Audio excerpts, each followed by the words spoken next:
Magandang umaga. Sabado nga, kaya ayan, maaga kong mailalabas ang aking munting tindahan.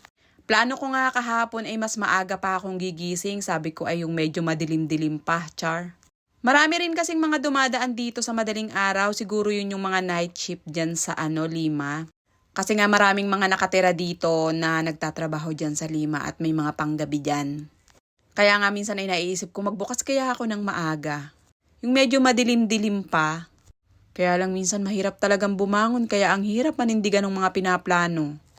Maganda rin kasi yung medyo nalalaman nila na maaga akong magbukas at saka late na magsara.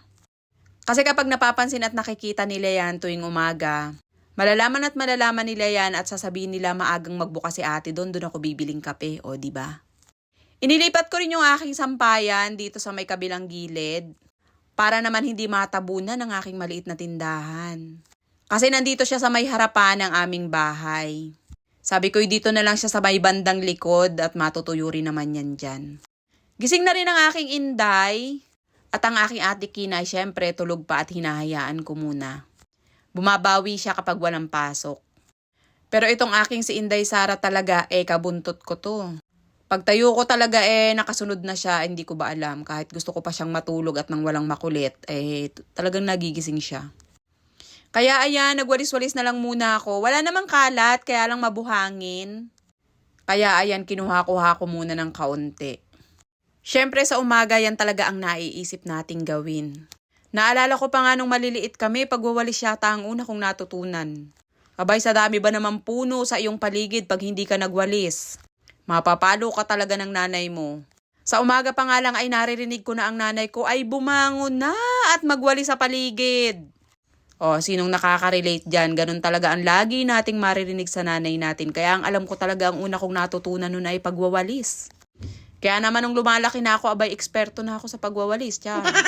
Siyempre, pagkatapos ngang magwalis, magkakape naman muna tayo.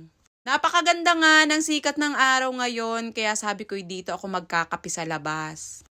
Kaya ayan, kape po tayo.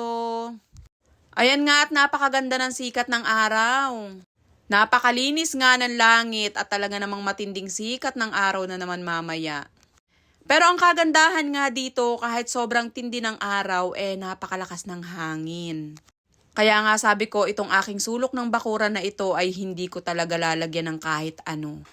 Pagagandahin lang namin, lalagyan ng maliit na table, para naman yung hangin ay hindi maharangan ang aming loob ng bahay. Maganda rin kasi na nakakapasok ang sariwang hangin sa loob ng bahay. Yun lang naman po for today's video. Salamat sa laging panunood.